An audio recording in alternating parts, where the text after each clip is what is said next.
V minulom videu som vám predstavil komplexné čísla a povedal som vám, že komplexné číslo sa teda skladá z nejakého reálneho čísla a imaginárneho čísla. Vyzerá teda nejako takto.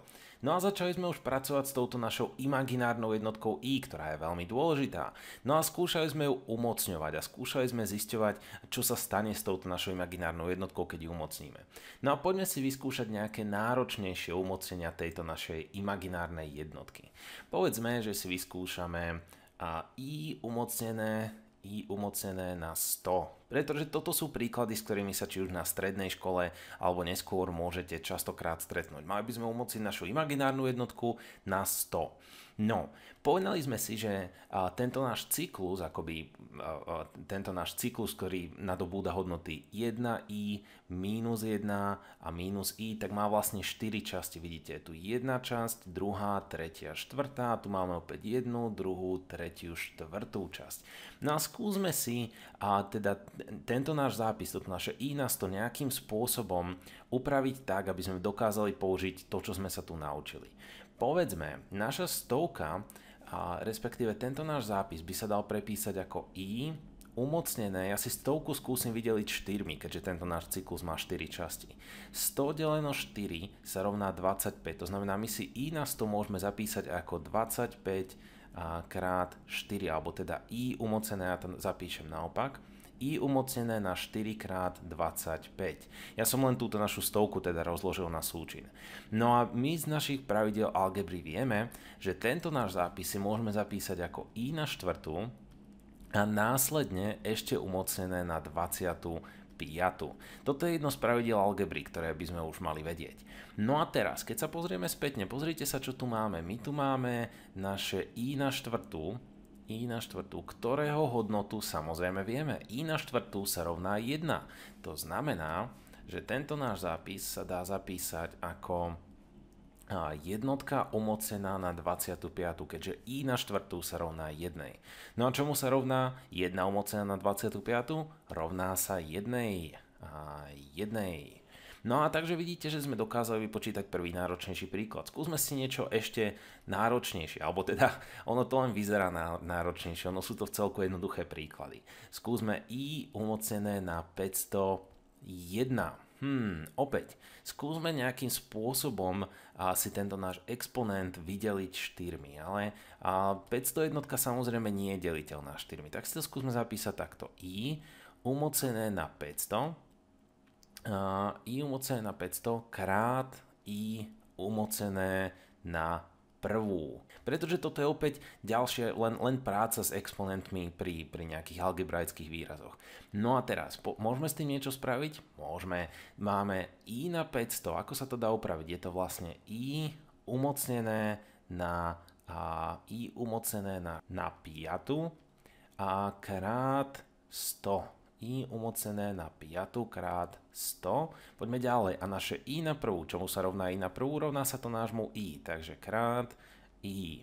Ako si to môžeme zapísať ďalej? Toto si môžeme zapísať ako i umocnené na 5 a následne umocnené na 100. Krát, samozrejme naša druhá časť, naše i.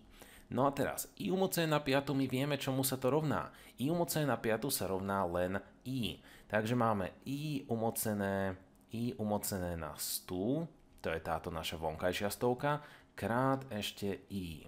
Poďme sa nad tým zamyslieť. I umocnené na 100, pozrite sa, to sme pred chvíľou počítali, to sa rovná len 1. To znamená, celá táto časť sa rovná 1, no a 1 krát i sa bude teda rovnať len i. No a keď sa pozrieme na naše prvé dva výsledky, máme tu jednotku, tá sa nachádza tu, máme tu i, to sa nachádza tu. To znamená, keď budeme pracovať s takýmito príkladmi, vždy dostaneme jeden z týchto 4 výsledkov. Nemôže tam byť naozaj nič iné. Tak si skúsme niečo, čo vyzerá naozaj náročne. Povedzme i umocnené na 7321. Wow, tak poďme na to. A opäť prvé, chcel by som si tento náš exponent dostať tak, aby bol deliteľný 4. To znamená, ak mám 7321, aby to bolo deliteľné 4, tak posledné dvojčíslie musí byť deliteľné 4. Takže keby tu bola 20, tak si môžem tento náš exponent vydeliť 4. Tak si to zapíšme takto. I umnocené na 7320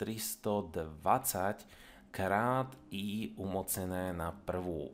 Teraz už mám tento náš exponent deliteľný 4. No a čo sa stane, ak ja vydelím 7324? A poďme na to. 7 deleno 4 sa rovná 1 a 1 krát 4 je 4. 7 minus 4 sa rovná 3. 33 deleno 4 sa rovná 8. 8 krát 4 je 32, to znamená, že budeme mať zvýšok 1. 12 deleno 4 sa rovná 3 a ešte tu budeme mať jednu nulu. 1830. To znamená, že asi túto našu časť môžem zapísať ako I umocnené na štvrtú a následne umocnené na 1830. No a ešte budem mať teda krát I. To je táto naša druhá časť. Krát I. No a teraz I umocnené na štvrtú. Čomu sa to rovná? My vieme, že to bude len 1. Takže táto celá časť sa bude rovnať 1. No a teda si môžeme zapísať, že máme vlastne skúsiť dodržať farby. Niečo umocnené na našu 1830 a to niečo tým pádom je len jednotka a ešte máme krát I. Krát I. No a 1 umocnené na 1830 je len 1. 1 krát I sa rovná teda len I. Takže opäť, aj keď to vyzeralo zložito, my len pracujeme s našou deliteľnosťou 4. No a pre tých z vás, ktorí majú radi teoretické zápisy, si to môžeme zapísať aj nejako takto. Tento náš cyklus, ktorý sme si vlastne zapísali, môže vyzerať aj nejako takto. Je to vlastne, ak máme I umocnené na 4K, alebo teda že náš exponent je deliteľný 4, toto je teoretický zápis deliteľné 4, ak je teda náš exponent deliteľný 4, tak náš výsledok tým pádom bude 1. To je tento náš prvý príklad. Náš exponent je akoby deliteľný 4. Ak máme náš exponent deliteľný 4, lenže náš výsledok akoby bude mať zvýšok 1, teda 4K plus 1, tak to sa bude rovnať I. To je tento náš druhý príklad.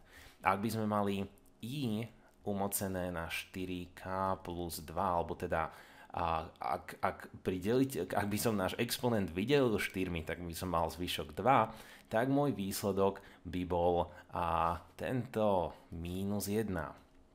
No a posledný prípad, ak by som mal I a exponent, keď by som vydelil 4, tak by som mal zvyšok 3, tak môj výsledok bude minus I. To je tento náš posledný prípad, ale toto je teoretický zápis, priznám sa vám, ja si ho naspamäť nepamätám. Ja si pamätám to, že sa snažím, ako som už povedal, je dôležité zapamätať si tento vzťah. I na druhú sa rovná minus 1.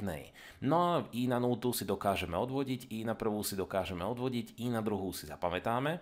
I na tretiu, ako vidíte, sme si dokázali opäť odvodiť, no a tým pádom už dokážeme vypočítať aj takéto zložité príklady len vďaka tomu, že si pamätáme, že I na druhú sa rovná minus 1.